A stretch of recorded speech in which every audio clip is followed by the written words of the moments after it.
Hello learners, this is Meenu and welcome back to my channel Economic Words. As you all know that we started the syllabus of class 11th term 2 from the last lecture. So part 1 of this chapter, which is production and cost, is already on my channel, and if you haven't seen it yet, the link is given in the description box. Please go and check it out first. This is part 2 in which we will understand law of variable proportion, which works under shortened production function. But to understand this law, it is important to first understand the meaning of total product, average product and marginal product. So without any delay, let's get started. So students, output को हमने तीन categories में जो है क्या करते हैं, हम डिवाइड करते हैं. First is total product, second is average product and third is marginal product. Total, average and marginal जो ये टर्म्स है, ये आपने कंज्यूमर बिहेवियर वाले चैप्टर में ज़रूर पढ़ी हैं. जब आप पढ़ते हो total utility, average utility and marginal utility को, तो इन द सेम वे यहाँ पर क्या होता है, total product, average product and marginal product. Total product में टोटल से आपको पता लग रहा है क्या कि टोटल का मतलब क्या होता है, ओवरऑल, एग्रीगेट, सारा का सारा, पूरा जितना भी प्रोडक्शन है वो क्या हो जाता है, वो जाता है टोटल प्रोडक्ट. एवरेज प्रोडक्ट नाम से पता लगता है, एवरेज का मतलब क्या होता है, एवरेज का मतलब होता है पर यूनिट. तो जो per unit output, per unit product है वो क्या हो जाता है, वो जाता है एवरेज प्रोडक्ट. सिमिलरली मार्जिनल का मतलब हमने पढ़ा था किसमें, मार्जिनल यूटिलिटी को जब पढ़ा तो मार्जिनल का मतलब क्या होता है, इसका मतलब होता है एडिशनल यूनिट. क्या होता है, एडिशनल यूनिट. तो मार्जिनल प्रोडक्ट क्या हो जाएगा, इज द आउटपुट और product of each additional unit. तो let's understand these total product, average product and marginal product in detail. तो फर्स्ट इज टोटल प्रोडक्ट. तो टोटल प्रोडक्ट क्या होता है students, wait a minute. Total product which we also call total physical product, या फिर एक और नाम से इसको बोला जाता है, जाना जाता है, that is total returns, is the sum total of output produced by a firm. Sum total of output का मतलब हो गया all the goods and services which are being produced by a firm with the given inputs. और inputs हमने last lecture में बहुत अच्छे से समझे थे. क्या है inputs, technology, raw materials, land, labour, equipments, skills, knowledge. ये सारे किसके एग्जाम्पल है, ये सारे इनपुट्स के एग्जाम्पल हैं during a specific time period. मतलब कि एक स्पेसिफिक टाइम पीरियड के लिए हम टोटल प्रोडक्ट को कैलकुलेट करते हैं. There has to be a specific time period and this time period can be of a day, a month, a year, या फिर 10 साल, 20 साल भी हो सकते हैं, depending in which context we are talking about. हम शॉर्ट रन की बात कर रहे हैं या फिर हम लॉन्ग रन की बात कर रहे हैं. तो टोटल प्रोडक्ट क्या हो जाता है, all the goods and services which are being produced by a firm with the given inputs during a specific time period. और हमने लास्ट लेक्चर में पढ़ा था कि शॉर्ट रन में if we want to increase, और इफ़ हम want to increase its total output और इट्स टोटल प्रोडक्ट, तो उसको क्या करना पड़ेगा, it has to increase the quantity of its variable factors, whereas keeping the quantity of fixed factors to be fixed. कि जो फिक्स्ड फैक्टर्स हैं उनकी क्वांटिटी सेम रहेगी, वो फिक्स्ड ही रहेगी, इनको हम चेंज नहीं कर सकते.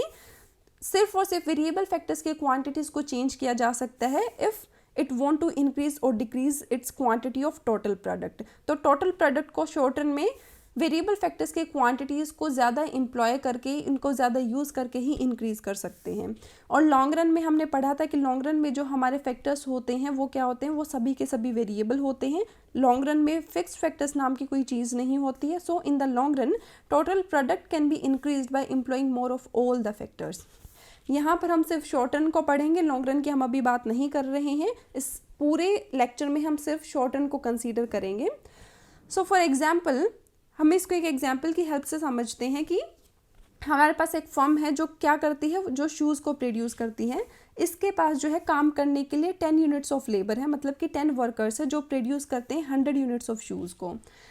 तो स्टूडेंट्स मतलब कि 100 जूते बनाते हैं. तो इस फर्म के लिए जो टोटल प्रोडक्ट है वो कितना हो जाएगा, वो हो जाएगा 100 यूनिट्स ऑफ शूज़. ठीक है, क्योंकि कितने शूज़ का मैन्युफैक्चरिंग कर रहे हैं, ये कर रहे हैं 100 शूज़ का, 100 यूनिट्स ऑफ शूज़ का मैन्युफैक्चरिंग कर रहे हैं. तो दीज 100 यूनिट्स ऑफ शूज़ इनके लिए क्या हो जाएंगे, टोटल प्रोडक्ट, और इनका टोटल आउटपुट हो जाएगी जो प्रोड्यूस की जा रही है 10 यूनिट्स ऑफ लेबर के द्वारा. और टोटल प्रोडक्ट को कैलकुलेट करने के लिए हमारे पास 2-3 मैथड्स होते हैं. पहला फॉर्मूला है टोटल प्रोडक्ट को कैलकुलेट करने के लिए, वो है अगर हम एवरेज प्रोडक्ट को मल्टीप्लाई कर दे with labour means the number of labour employed. Average product को मल्टीप्लाई कर दे किसके साथ, नंबर ऑफ लेबर एम्प्लॉयड, तो हमें क्या मिल जाएगा, हमें टोटल प्रोडक्ट मिल जाएगा। सिमिलरली टोटल प्रोडक्ट को हम कैलकुलेट कर सकते हैं मार्जिनल प्रोडक्ट की हेल्प से भी। अगर हम एडिशन कर दे सारे मार्जिनल प्रोडक्ट्स का जितने भी हमारे पास हैं, मतलब कि हर एडिशनल यूनिट कितना प्रोड्यूस कर रही है, कितना कंट्रीब्यूशन है, अगर उन सभी को हम ऐड कर दें तो हमें क्या मिल जाता है, हमें टोटल प्रोडक्ट मिल जाता है। फॉर एग्जांपल कि यहाँ पर MP1 की वैल्यू है 5, MP2 की वैल्यू है 6, MP3 की वैल्यू है हमारे पास 4, तो टोटल प्रोडक्ट क्या हो जाएगा अगर हम इन सभी को ऐड करते हैं, दैट इज़ 5 + 6 + 4, तो ये कितना हो जाएगा, 5 + 6 इज़ 11 एंड 11 + 4 इज़ 15, तो यहाँ पर टोटल प्रोडक्ट हो जाएगा 15। तो हम इस तरीके से भी टोटल प्रोडक्ट को जो है कैलकुलेट कर सकते हैं। और ज़्यादा अच्छे से आपको एवरेज प्रोडक्ट, मार्जिनल प्रोडक्ट ये क्या होते हैं, ये नेक्स्ट स्लाइड से क्लियर हो जाएगा। तो students next is average product. Average product which we also call average physical product is the amount of output produced per unit। यहाँ पर हम किसका की बात करते हैं, per unit of variable factor की during a specific time period. मतलब कि यहाँ पर यूनिट मतलब कि एक यूनिट ऑफ वेरिएबल फैक्टर का टोटल आउटपुट को प्रोड्यूस करने में कितना कंट्रीब्यूशन है वो हमें पता लगता है एवरेज प्रोडक्ट से। तो हम यहाँ पर भी एवरेज प्रोडक्ट को कैलकुलेट करने के लिए एक फॉर्मूला होता है कि if we divide total product किससे डिवाइड कर दें, with the number of labours employed. अगर टोटल प्रोडक्ट को हम डिवाइड कर देते हैं with the number of labours employed तो हमें क्या मिल जाता है, हमें एवरेज प्रोडक्ट मिल जाता है। फॉर एग्जाम्पल कि क्या है, हमारे पास है 10 लेबर, 10 यूनिट्स ऑफ लेबर हमारे पास जो प्रोड्यूस कर रही हैं 100 यूनिट्स ऑफ शूज़ को। ठीक है, तो हमें एवरेज प्रोडक्ट निकालना है, मतलब कि हमें एवरेज निकालना है, एक यूनिट का कंट्रीब्यूशन निकालना है। तो 1 यूनिट ऑफ लेबर कितना आउटपुट प्रोड्यूस करेगी, वो हो जाएगा इस 100 divided by 10, that is 10 units of shoes को जो है 10 शूज़ को 10 जूतों को बना सकती है एक लेबर। अगर हमारे पास 10 लेबर हैं जो 100 शूज़ को प्रोड्यूस कर रही हैं तो एक लेबर का कंट्रीब्यूशन कितना हो जाएगा, 10 यूनिट्स। या फिर डायरेक्टली आप इस फॉर्मूला में ये वैल्यू पुट कर सकते हो कि टोटल प्रोडक्ट कितना हो जाएगा इस केस में, उस फॉर्म के लिए वो हो जाएगा 100 और नंबर ऑफ लेबर्स एम्प्लॉयड वो कितनी है, दैट इज़ 10, तो 100 डिवाइडेड बाई 10 कितना हो जाएगा, इस 10 यूनिट्स ऑफ शूज़। सिंपली हमें क्या करना, we have to calculate average as we do in maths, या फिर आप ये फॉर्मूला याद कर लीजिए। So next is marginal product. Marginal product refers to the change in total product due to change in employing one additional unit of a variable factor। Means कि average के case में हम हर एक यूनिट का जो है कंट्रीब्यूशन को calculate करते हैं और मार्जिनल प्रोडक्ट के केस में हम हर एडिशनल यूनिट मतलब कि हर एक्स्ट्रा यूनिट का कंट्रीब्यूशन कितना है टोटल आउटपुट में, इस चीज़ को स्टडी करते हैं। तो मार्जिनल प्रोडक्ट को कैलकुलेट करने के लिए भी हमारे पास 2 फॉर्मूलाज हैं। First is marginal product is equal to change in total product divided by change in labour. मतलब कि एक एडिशनल यूनिट को एम्प्लॉय करने पर टोटल प्रोडक्ट में कितना चेंज आया, that is called marginal product. And second is MPN is equal to total product of nth term minus total product of n-1 terms, जहाँ पर MPN क्या है, marginal product of nth unit of labour, TPN is total unit of n units of labor, TPN-1 is total product of n-1 units of labor, and n क्या हो जाते हैं, जो ये n हम जो पढ़ रहे हैं, these are the number of units of labor employed। इसको हम एग्जाम्पल की हेल्प से पढ़ते हैं। Suppose there are 10 units of labour जो प्रोड्यूस कर रही है 100 यूनिट्स ऑफ शूज़ को। अब हमने क्या किया, एक यूनिट से जो है लेबर को इंक्रीज कर दिया। अब हमने 11 यूनिट्स ऑफ लेबर को जो है एम्प्लॉय किया है जो प्रोड्यूस कर रही है 110 यूनिट्स ऑफ शूज़ को। तो मार्जिनल प्रोडक्ट स्टूडेंट्स क्या हो जाएगा, मार्जिनल प्रोडक्ट हो जाएगा is change in total product divided by change in labour. तो चेंज इन टोटल प्रोडक्ट कितना आया है, इस एक एक्स्ट्रा यूनिट ऑफ लेबर को एम्प्लॉय करने की वजह से वो आया है 10 यूनिट्स का। ठीक है, यहीं से पता लग गया तो मार्जिनल प्रोडक्ट क्या हो गया 10 यूनिट्स। या फिर आप वैसे देख लो कि 10 यूनिट्स का चेंज आया है किसकी वजह से, 1 यूनिट ऑफ लेबर की वजह से। चेंज इन लेबर क्या है, 10 से हमने किया है 11, दैट इज़ 1, तो ये कितना हो जाएगा 10 यूनिट्स ऑफ शूज़। तो एक एडिशनल यूनिट कितना कंट्रीब्यूट कर रही है, 10 यूनिट्स का कंट्रीब्यूशन कर रही है, मतलब कि 10 से 11 किया तो 10 यूनिट्स से जो है प्रोडक्शन इंक्रीज हो गया, तो इस एक यूनिट का कंट्रीब्यूशन जो है 10 यूनिट्स ऑफ शूज़ के इक्वल हो गया। या फिर MPN is equal to TPN minus 1, तो जो ये 110 यूनिट्स ऑफ शूज़ हैं वो किसका कंट्रीब्यूशन है, वो है n यूनिट्स ऑफ लेबर का। तो TPN कितना हो जाएगा, TPN हो जाएगा 110 एंड TPN माइनस 1, n हमारे पास क्या है 11, तो n माइनस 1 क्या हो जाएगा, n माइनस 1 हो जाएगा 11 माइनस 1 दैट इज 10। तो 10 यूनिट्स ऑफ लेबर का कंट्रीब्यूशन क्या है, टोटल प्रोडक्ट ये कितना प्रोड्यूस कर रही है, दैट इज 100, तो 110 minus 100 is equal to 10 units of shoes. तो मार्जिनल प्रोडक्ट कितना हो जाएगा यहाँ पर हो जाएगा 10 यूनिट्स, मतलब कि एक एडिशनल यूनिट को जब हम एम्प्लॉय कर रहे हैं लेबर की तो वो 10 यूनिट्स का जो है प्रोडक्शन कर रही है। Now students next is law of variable proportion. बहुत ही इंपॉर्टेंट कॉन्सेप्ट है स्टूडेंट्स, आपके एग्जाम में यहाँ से क्वेश्चन ज़रूर से भी ज़रूर आएगा, तो इसको प्लीज़ थोड़ा ध्यान से समझिएगा। तो students law of variable proportion was propounded by John Robinson along with some modern economist. तो मेन कॉन्ट्रीब्यूशन किसका था, किसने दिया था लॉ ऑफ वेरिएबल प्रोपोर्शन को, it was propounded by John Robinson. It is also known by some other names that are returns to a factor और law of diminishing returns. तो दो और नाम से भी जाना जाता है लॉ ऑफ वेरिएबल प्रोपोर्शन को। एग्जाम में यहाँ से भी आ सकता है कि रिटर्न्स टू अ फैक्टर क्या होते हैं, तो mainly law of variable proportion को ही हम रिटर्न्स टू अ फैक्टर बोलते हैं, और दूसरा नाम क्या है law of diminishing returns. Now students जो लॉ ऑफ वेरिएबल प्रोपोर्शन है that is a short term concept, मतलब कि हम सिर्फ शॉर्ट रन में लॉ ऑफ वेरिएबल प्रोपोर्शन को पढ़ते हैं। और इस चैप्टर में हमने बार बार पढ़ा है कि शॉर्ट रन में कुछ इनपुट्स फिक्स्ड होते हैं, कुछ इनपुट्स वेरिएबल होते हैं। For example let's suppose that I am a shoe manufacturer और मेरे पास एक स्कूल से एक बहुत बड़ा ऑर्डर आ जाता है which I haven't expected. So I have to give them 5000 units of shoes within a period of 3 days। मतलब कि मुझे बहुत कम टाइम मिला इस ऑर्डर को पूरा करने के लिए। अब स्टूडेंट्स मुझे ये पता है कि इस ऑर्डर को पूरा करने के लिए जितने इनपुट्स मेरे पास अवेलेबल हैं वो सफिशिएंट नहीं है, मीन्स मुझे इससे ज़्यादा की ज़रूरत पड़ेगी।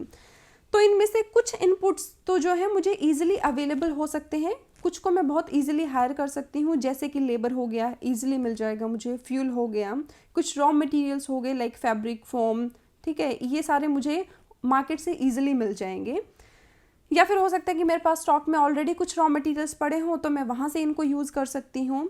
बट स्टूडेंट्स कुछ इनपुट्स जो हैं उनको मैं नहीं बढ़ा सकती with in this span of time, कि 3 दिन में मुझ तक जो है कुछ इनपुट्स नहीं पहुंच सकते हैं। जैसे कि मशीन्स हो गया, मशीन्स के क्वांटिटी को मेरे लिए 3 दिन के अंदर बढ़ाना जो है पॉसिबल नहीं है। फैक्ट्री साइज़ हो गया कि जितनी बिल्डिंग मेरे पास अभी है उतनी ही रहेगी, उससे ज़्यादा मैं इंक्रीज़ नहीं कर सकती। या फिर कुछ रॉ मटीरियल्स जो मुझे बाहर से जिनको मंगाने की ज़रूरत पड़ेगी और जो मुझ तक 3 दिन के अंदर नहीं पहुँच सकते, तो उनके क्वान्टिटी को भी मैं इंक्रीज़ नहीं कर सकती।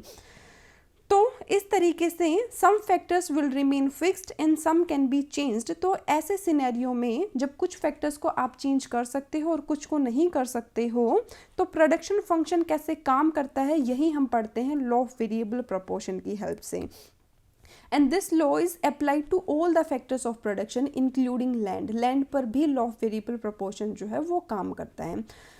तो यहाँ पर हमने क्या माना है कि एक इनपुट जो है वेरिएबल रहेगा और ये वेरिएबल इनपुट हमने माना है लेबर, और बाकी सारे इनपुट्स जो हैं वो क्या रहेंगे, फिक्स्ड रहेंगे, जो कि क्या है लैंड हो गया, प्लांट हो गया, मशीनरी, इक्विपमेंट, टेक्नोलॉजी, ये सारी चीज़ें क्या रहेंगी, ये फिक्स्ड रहेंगी। और जो वेरिएबल इनपुट होगा वो होगा लेबर। जब ऐसा होगा कि एक इनपुट वेरिएबल और बाकी सारे के सारे फिक्स्ड हैं, तो जो प्रोडक्शन फंक्शन होगा that will exhibit the law of variable proportion. मतलब कि ऐसे सिनेरियो में लॉ ऑफ वेरिएबल प्रोपोर्शन अपना काम करना स्टार्ट कर देता है। Now when the number of labours are increased, तो क्या होता है, successively to have a larger output, तो जो प्रपोर्शन है between the fix factor and variable factor जो है वो वेरी होता है which change in the level of output. For example students के फिक्स फैक्टर हमने लिया है क्या, मशीन्स, और वेरिएबल फैक्टर हमने लिया है लेबर। तो अब हमें ये पता है कि शॉर्ट टर्म में अगर हमें अपने टोटल प्रोडक्ट को इंक्रीज करना है तो we have to increase the quantity of labour. Machine की क्वांटिटी सेम ही रहेगी, सपोज कि हमारे पास मशीन जो है एक ही यूनिट में है, तो अगर हमें अपने आउटपुट को इंक्रीज करना है तो क्या करना पड़ेगा, हमें लेबर की क्वांटिटी को इंक्रीज करना पड़ेगा। कि पहले अगर हम एक लेबर को यूज़ कर रहे थे तो अब हम 2 कर सकते हैं, 2 से 3 कर सकते हैं। तो यहाँ से आपने देखा कि अगर हम अपने आउटपुट को इंक्रीज करते हैं तो जो प्रपोर्शन है between fixed factor which is machine and variable factor which is labour वो वेरी हो रहा है। दैट इज़ पहले था 1:1, देन हो गया 1:2, उसके बाद हो गया 1:3। So in this way if a firm wants to increase its quantity of output then the proportion between fixed and variable factor will vary. वो क्या होगा, वो ऑल्टर होता रहेगा which change in the level of output. और जो state of technology है वो सेम रहेगी, मतलब कि टेक्नोलॉजी ना ही अपग्रेड होगी और ना ही डिग्रेड होगी। Now moving forward, now students let's understand law of variable proportion with the help of the schedule. So now we will continue with the previous example that I am a shoe manufacturer and I have to complete my order within the given span of time. So in this schedule, in the first column we have taken fixed factor which is machine which remains same at all the levels of output. In the second column we have taken variable factor which is labor जिसको हम increase या decrease कर सकते हैं as per the requirements. In the third column we have taken total product which is shown in units, and in the last column we have taken marginal product which is also shown in units. So students, हमको पता है कि हम short run की बात कर रहे हैं और हमें अब ये भी पता लग चुका है कि शॉर्ट रन में जो हमारे फिक्स्ड फैक्टर्स होते हैं वो क्या रहते हैं, फिक्स्ड रहते हैं। फॉर एग्जाम्पल यहाँ पर हमने लिया है मशीन को, तो मशीन की लेट्स सपोज कि हमारे पास एक ही यूनिट है, तो मशीन के अब हमारे पास थ्रू आउट एक ही यूनिट रहेगी। अगर हमें अपने आउटपुट को इंक्रीज करना है तो हमें variable factor that is labour इसकी क्वांटिटी को इंक्रीज या डिक्रीज करना पड़ेगा। इंक्रीज करना है तो इंक्रीज करेंगे, डिक्रीज करना है तो डिक्रीज करेंगे। So students, now let's suppose कि मैं अपने आउटपुट को इंक्रीज करना चाहती हूँ क्योंकि मुझे इसको कंप्लीट करना है within the given span of time. So जब मेरी मशीन एक थी और उस पर कोई भी काम करने के लिए नहीं था, मीन्स लेबर वो ज़ीरो, तो कुछ भी प्रोडक्शन नहीं हो रहा था, हमारा टोटल प्रोडक्ट भी ज़ीरो और हमारा मार्जिनल प्रोडक्ट भी ज़ीरो है, क्योंकि मशीन खुद ब खुद तो काम करेगी नहीं, इस पर कोई ना कोई तो चाहिए काम करने के लिए, तो इसलिए हमारा टोटल प्रोडक्ट और मार्जिनल प्रोडक्ट जो है वो ज़ीरो है। बट जैसे ही मैं अपने लेबर की क्वांटिटी को इंक्रीज़ करती हूँ, मतलब कि मैं एक लेबर को हायर करती हूँ, तो मेरी लेबर की क्वांटिटी इंक्रीज़ हो जाती है फ्रॉम 0 to 1।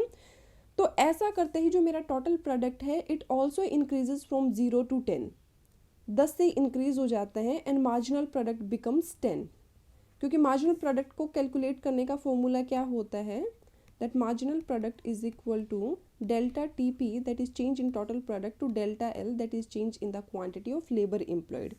तो टोटल प्रोडक्ट में कितने से चेंज आया है, 10 से, 0 से 10 हुआ है तो 10, और लेबर में कितना चेंज आया है, लेबर कितना हुआ, 0 से 1 हुआ, मतलब कि 1 यूनिट का चेंज आया है। सो 10/1 इज इक्वल टू 10। तो मार्जिनल प्रोडक्ट कितना हो गया, marginal product has become 10 units. अब फर्दर मुझे तो अपने आउटपुट को इंक्रीज़ करना ही करना है, तो मैं क्या करूँगी, मैं फिर से अपने लेबर की क्वांटिटी को इंक्रीज़ कर देती हूँ from 1 to 2।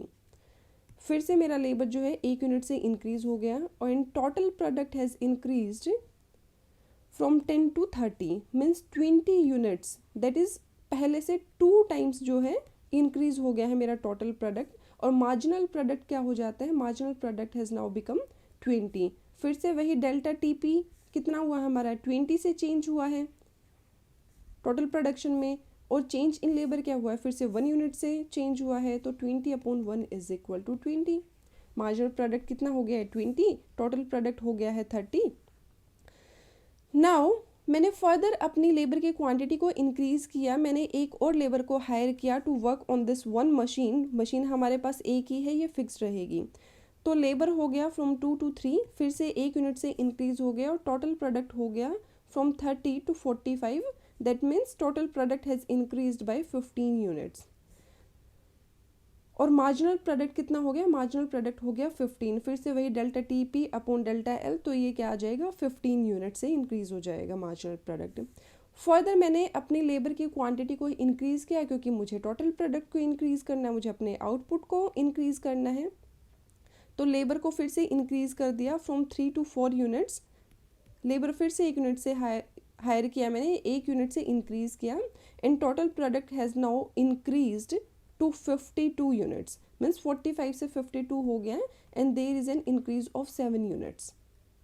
And marginal product कितना हो जाता है, मार्जिनल प्रोडक्ट हो जाता है 7. फर्दर मैं अगर अपनी लेबर की क्वांटिटी को इंक्रीज़ करती हूँ, दैट इज़ फ्रॉम 4 to 5, तो मेरा टोटल प्रोडक्ट जो है 52 ही रहता है, मतलब कोई चेंज नहीं आया है अब टोटल प्रोडक्ट में. और मार्जिनल प्रोडक्ट कितना हो जाता है, 0 हो जाता है. Now students see at the difference, look at the difference कि मार्जिनल प्रोडक्ट जो है now it has started falling.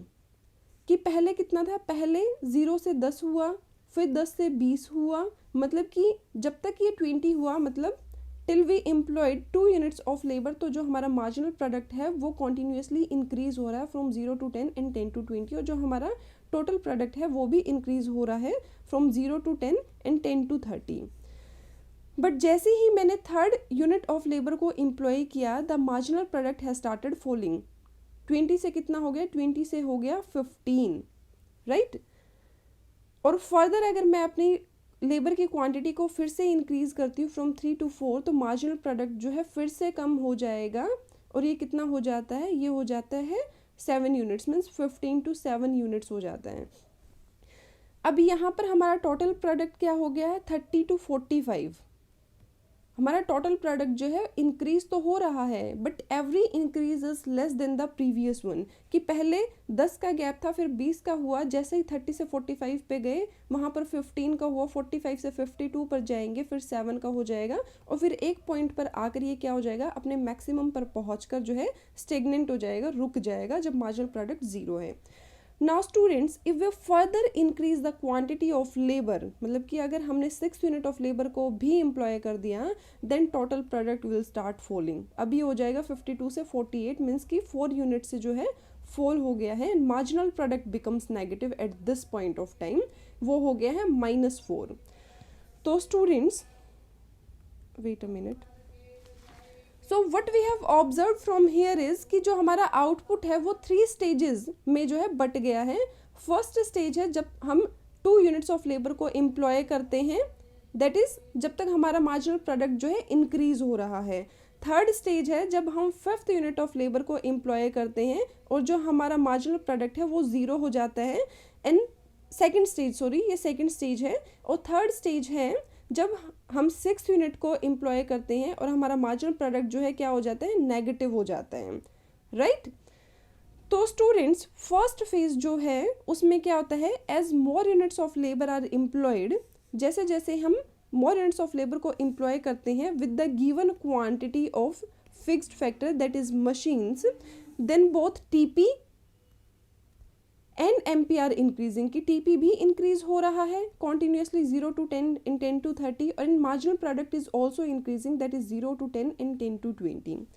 So it means it is the phase of increasing returns. ये किसका फेज है, ये है इंक्रीजिंग रिटर्न्स का phase. First phase is the phase of increasing returns. In the second phase, marginal product of labour has started falling by employing its each additional unit. की जो marginal product है वो fall होना start हो गया जैसे ही हम यूनिट्स ऑफ लेबर को इंक्रीज कर रहे हैं. 2 to 3 किया, 3 to 4 किया, 4 to 5 किया, then marginal product of labour has started falling. And total product जो है वो इंक्रीज तो हो रहा है बट एट डिमिनिशिंग रेट. कि पहले जो है 20 का गैप था, अब 15 का हो गया है यहाँ पर, फिर 7 का हो जाएगा. तो मार्जिनल प्रोडक्ट जो है इंक्रीज हो रहा है but at diminishing rate. So this is the phase of diminishing returns. Second phase is the phase of diminishing returns. Now in the third phase, marginal product of labor has become negative if we keep on employing more units of labor. अगर हम labour की quantity को increase करते रहेंगे. क्योंकि अब क्या है, मशीन्स तो हमारे पास एक ही है थ्रू आउट, और उस पर हम जो है लेबर की भीड़ को बढ़ाते जा रहे हैं, तो वो क्या करेंगे, एक दूसरे को डिस्टर्ब करना स्टार्ट कर देंगे, एक दूसरे से बातें करना स्टार्ट कर देंगे, जिसकी वजह से जो लेबर है उसकी एफिशिएंसी, उसकी प्रोडक्टिविटी जो है वो कम होती चली जाएगी, and TP will start falling as marginal product of labor becomes negative. So there are three phases. First phase is of the increasing returns, second phase is of the diminishing returns, and third phase is of the negative returns. Now let's understand law of variable proportion with the help of diagram. So on the x-axis we have taken the quantity of variable factor, that is labor or the number of labor employed. दोनों ही portion में यहाँ पर भी labour की quantity को लिया है हमने, but in the upper portion we have taken total product on the Y axis, and in the lower portion we have taken marginal product on the Y axis. So students, अगर हम upper portion को देखते हैं तो TP जो है is increasing at an increasing rate till we have employed 2 units of labour.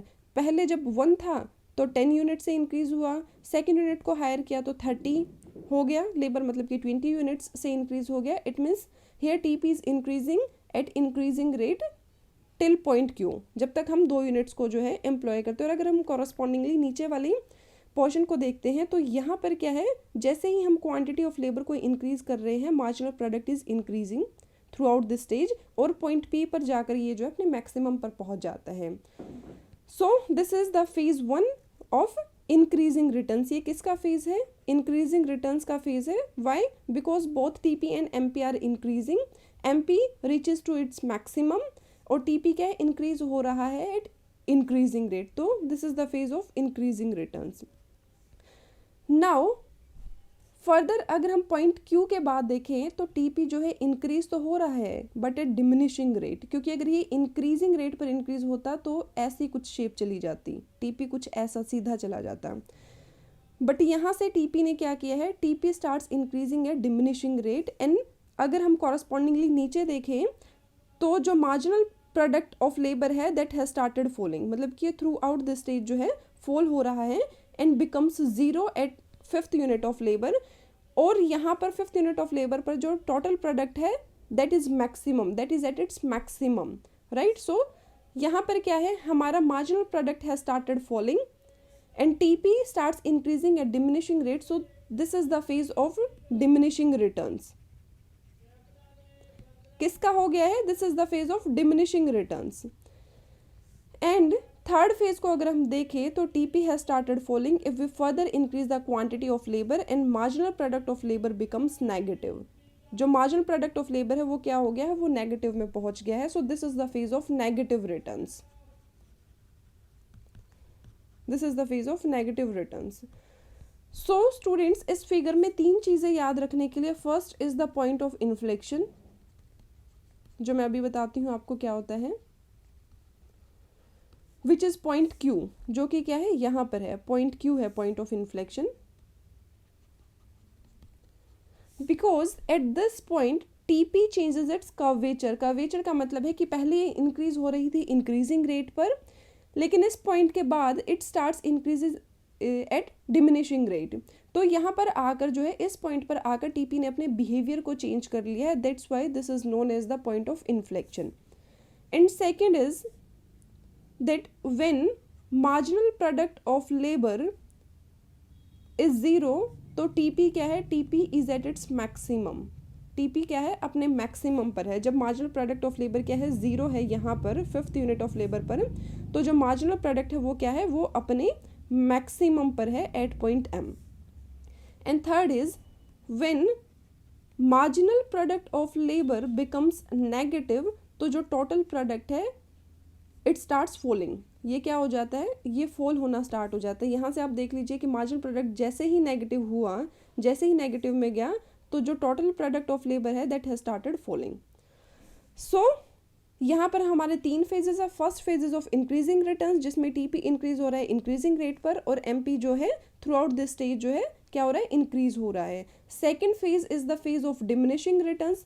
TP increase हो रहा है but every increase is less than the previous one, और marginal product of labour has started falling. and reaches to 0 at the end of this stage. And third phase is the phase of negative returns, जिसमें TP fall होना start हो जाता है and MP becomes negative. Now law of variable proportion को हम देख लेते हैं कि थियोरेटिकली कैसे लिखते हैं. So the law of variable proportion states that as if we increase the quantity of only variable input keeping other inputs fixed, मतलब कि अगर हम सिर्फ और सिर्फ लेबर के क्वांटिटी को इंक्रीज करते हैं keeping the quantity of machines to be fixed, then total product will initially increase at an increasing rate. अभी हमने देखा था. उसके बाद टोटल प्रोडक्ट क्या हो जाता है, it starts increasing at diminishing rate and finally और eventually after reaching a certain level of employment it starts falling. Right, यही तो देखा था हमने कि टीपी पहले इंक्रीजिंग रेट पर इंक्रीज हो रहा है, उसके बाद डिमिनिशिंग रेट पर, और फाइनली एक सर्टेन लेवल ऑफ एम्प्लॉयमेंट पर पहुंचने के बाद इट स्टार्ट्स फॉलिंग, जैसे ही मार्जिनल प्रोडक्टिविटी ऑफ लेबर जो है नेगेटिव होती है. So it can be categorised into 3 phases. First phases of increasing returns, जिसमें टीपी इंक्रीज हो रहा है through out at increasing rate, AP भी इंक्रीज होता है, मार्जिनल प्रोडक्टिविटी भी इंक्रीज होती है और अपने मैक्सिमम पर पहुंच जाती है at the end of this stage. Second phases of decreasing returns, जहाँ पर टीपी इंक्रीज होता है डिक्रीजिंग रेट, एपी जो है फॉल होना स्टार्ट हो जाता है, दैट इज एवरेज प्रोडक्ट जो है फॉल होना स्टार्ट हो जाता है. एंड एमपी क्या होता है, MP through out this stage जो है क्या होता है, फॉल होता है बट पॉजिटिव रहता है, अभी तक नेगेटिव में नहीं गया है, 0 तक पहुंच जाता है. And third phases of the negative return, जिसमें मार्जिनल प्रोडक्टिविटी ऑफ लेबर क्या हो जाती है, नेगेटिव पर पहुंच जाती है, जिसकी वजह से टीपी भी फॉल होना स्टार्ट हो जाते हैं, एवरेज प्रोडक्ट भी जो है फॉल होना स्टार्ट हो जाता है. Right, now moving forward. So students, अब आप सोच रहे होंगे कि ma'am what are the reasons behind these 3 stages, कि क्यों फर्स्ट स्टेज इंक्रीजिंग रिटर्न्स की है, सेकंड स्टेज जो है वो डिक्रीजिंग रिटर्न्स की है और थर्ड स्टेज में जो है नेगेटिव रिटर्न्स मिलते हैं. सो रीजंस क्या है इसके पीछे. तो students, first phase which is of increasing returns, उसके लिए 2 रीजंस हैं. First is better utilisation of fixed factors and second is increased efficiency of variable factors.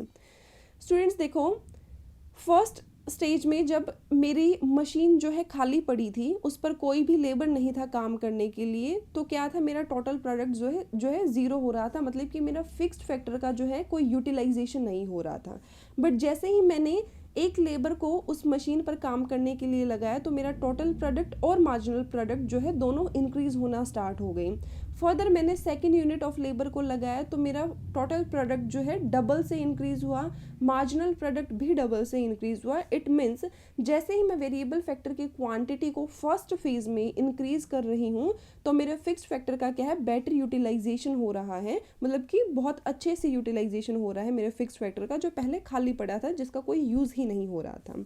और जैसे ही मैं वेरिएबल फैक्टर की क्वांटिटी को इंक्रीज कर रही हूँ with the quantity of these fixed factors, उसकी जो एफिशिएंसी, उसकी प्रोडक्टिविटी जो है वो इंक्रीज हो रही है. तो फर्स्ट फेज में क्या हो रहा है कि मेरे फिक्स्ड फैक्टर्स पहले खाली पड़े थे, जैसे ही मैंने उन पर अपने वेरिएबल फैक्टर जो कि लेबर है उसकी क्वांटिटी को इंक्रीज किया, उस पर किसी वर्कर को मैं काम करने के लिए लेकर आई, तो उस फिक्स्ड फैक्टर का यूटिलाइजेशन जो है होने लग गया बहुत अच्छे से, और वेरिएबल फैक्टर की भी जो एफिशिएंसी, जो उसकी प्रोडक्टिविटी है, उसके स्किल्स हैं, वो क्या है, वो इंक्रीज होने लगे, क्योंकि उनको भी अब काम करने को मिल रहा है. सॉरी. अब जैसे ही सेकंड फेज आता है, तो उसमें क्या होता है, हमें optimum combination of factors of production मिलता है. एंड सेकेंड इज दैट जो फैक्टर्स ऑफ प्रोडक्शन है वो क्या है, एक दूसरे के इम्परफेक्ट सब्स्टिट्यूट्स हैं. ऑप्टिमम कॉम्बिनेशन कैसे मिलता है स्टूडेंट्स, कि अब जो टोटल प्रोडक्ट है वो अपने मैक्सिमम पर पहुंच चुका है और जो मार्जिनल प्रोडक्ट है वो 0 हो चुका है, मतलब कि अब इससे आगे मैं अपने आउटपुट को इंक्रीज नहीं कर सकती हूँ, चाहे मैं कुछ भी कर लूँ, क्योंकि मेरे फिक्स्ड फैक्टर फिक्स्ड रहेंगे और लेबर फैक्टर की क्वांटिटी को मैं इस पर इंक्रीज करती जा रही हूँ. That's why it's not possible for me to increase the quantity of total product any more. ठीक है, फर्दर मैं इसको इंक्रीज नहीं कर सकती हूँ.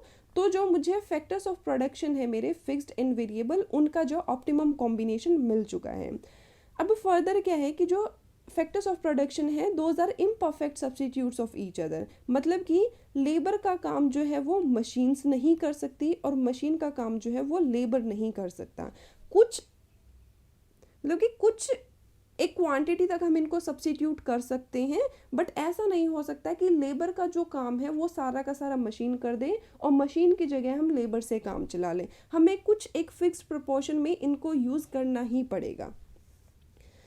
तो ऑप्टिमम कॉम्बिनेशन मिलने के बाद सीधी सी बात है, टोटल प्रोडक्ट क्या हो जाएगा। अगर हम फर्दर इस पर जो है लेबर को और ज़्यादा लगाते रहेंगे तो जो टोटल प्रोडक्ट है वो उसके बाद इंक्रीज तो होगा बट एट डिमिनिशिंग रेट, और जो मार्जिनल प्रोडक्ट है वो फॉल होना स्टार्ट हो जाएगा। Now third phase is the phase of diminishing negative returns. तो यहाँ पर क्या हुआ स्टूडेंट्स की जो फिक्स्ड फैक्टर्स हैं उनकी जो है लिमिटेशन होगी, मतलब कि अब ये जो है इनके स्कैरसिटी होने लगी या स्कैर्स होने लग गए हैं, क्योंकि हमारे पास फिक्स्ड फैक्टर कितना था, एक ही था, मशीन एक ही थी, और उस पर क्या है हम लेबर को बढ़ाए जा रहे हैं। पहले एक था, फिर 2 किया, 3 किया, 4 किया, 5 किया, 6 कर दिया, ठीक है। तो लेबर की क्वांटिटी को हम इंक्रीज कर रहे हैं, जिसकी वजह से जो एफिशिएंसी ऑफ लेबर है वो क्या हो जाएगी, वो फॉल होना स्टार्ट हो जाएगी। अब अगर इनको अपनी एफिशिएंसी को इंक्रीज करना, अपनी प्रोडक्टिविटी को इंक्रीज करना है तो फिक्स्ड फैक्टर ज़्यादा चाहिए, मशीन्स की क्वांटिटी को इंक्रीज करना पड़ेगा, जो कि पॉसिबल नहीं है क्योंकि हम शॉर्ट रन की बात करें, शॉर्ट रन में फिक्स फैक्टर्स फिक्स रहते हैं। And second is poor coordination, और we can say poor combination of factors of production. Poor तो हो गई कि फिक्स फैक्टर की क्वांटिटी जो है कम पड़ रही है और वेरिएबल फैक्टर को हम इंक्रीज करते जा रहे हैं, that's why this is the phase of negative returns and marginal productivity of labour factor of labour जो है स्टार्टेड फॉलिंग। तो फर्स्ट फेज में बेटर यूटिलाइजेशन होता है फिक्स्ड फैक्टर्स का भी एंड वेरिएबल फैक्टर्स का भी, एक बहुत अच्छा कॉम्बिनेशन देखने को मिलता है फर्स्ट फेज में। सेकेंड फेज में हम ऑप्टिमम कॉम्बिनेशन तक पहुंच चुके हैं। अब इसके बाद जो है टोटल प्रोडक्ट को इंक्रीज करना पॉसिबल नहीं है, और दूसरा जो है फैक्टर्स ऑफ प्रोडक्शन क्या है, इम्परफेक्ट सब्स्टिट्यूट्स हो चुके हैं एक दूसरे के। एंड थर्ड फेज में फिक्स्ड फैक्टर्स की स्कैरसिटी हो गई है, due to which the marginal productivity of variable factors becomes negative and poor coordination है, मीन्स पुअर कॉम्बिनेशन हमें देखने को मिल रहा है कि वेरिएबल फैक्टर की क्वांटिटी ज़्यादा है as comparison to the fixed factor. So students, this was all about this lecture, and I really hope that law of variable proportion is clear to you now. But if you still have any query, please let me know in the comment section. And if you found this lecture useful, like it, share it with your friends, and don't forget to subscribe to my channel. Thank you very much and keep learning with economic words.